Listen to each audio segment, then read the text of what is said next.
You got Coventry this Friday. Is it good after everything that's happened over the last few weeks to have a really big test against a side that's been doing fantastically well over the last few months? Yeah, I've got an enormous amount of respect for Frank Lampard. I honestly have, and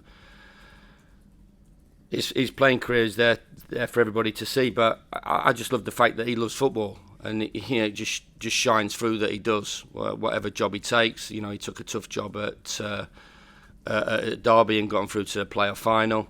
We had a couple of great games with them in that season, and he had an outstanding run at it. Tough gig at Chelsea when they didn't sign any players and he had to play a lot of the young players. Tough gig at Everton. I don't think he gets the credit that he deserves. Honestly, don't. And when people talk about England managers and people, are critical of him, I just don't get it. He can quite easily manage England, in my opinion. And the job he's doing at Coventry, he didn't have to do it. But he wants to get his hands dirty. He loves football. He loves the changing room. He loves everything about football. So I'm a big fan, and his record there.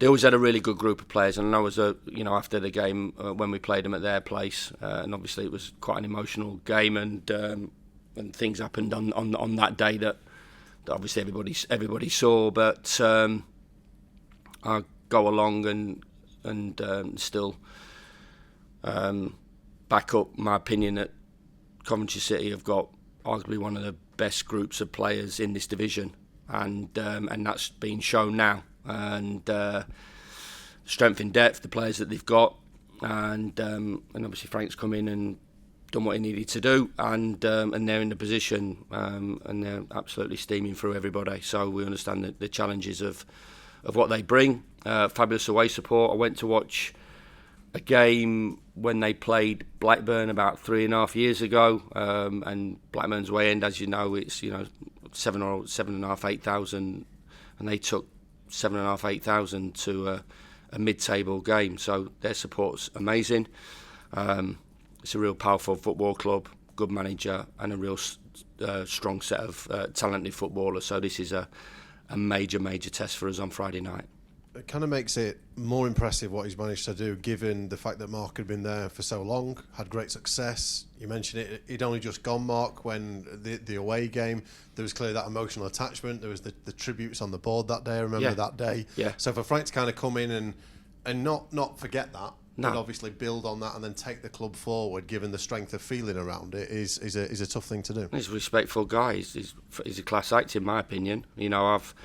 I've had text messages off him, and over the last 2 or 3 years, and I just think he's a proper genuine football guy, and knows what it's about to win games, to have a fabulous career, and people talk about Frank Lampard's Coventry. I bet he's not. That's not what he's about. He's on about winning games of football and helping his group, whether it's a Monday to Friday or match day, to be a success. And he'll understand more than anything that success comes along the way, not as an individual, as a group, and it's proving to be an inspired choice of manager. And as I said, they're a really good side with a lot of quality and winning games. Their record since he's come in has been outstanding. The record possibly should have been, from a league position, better than what it is, but these things happen, and total respect for the team that we're up against and the manager that we're up against as well.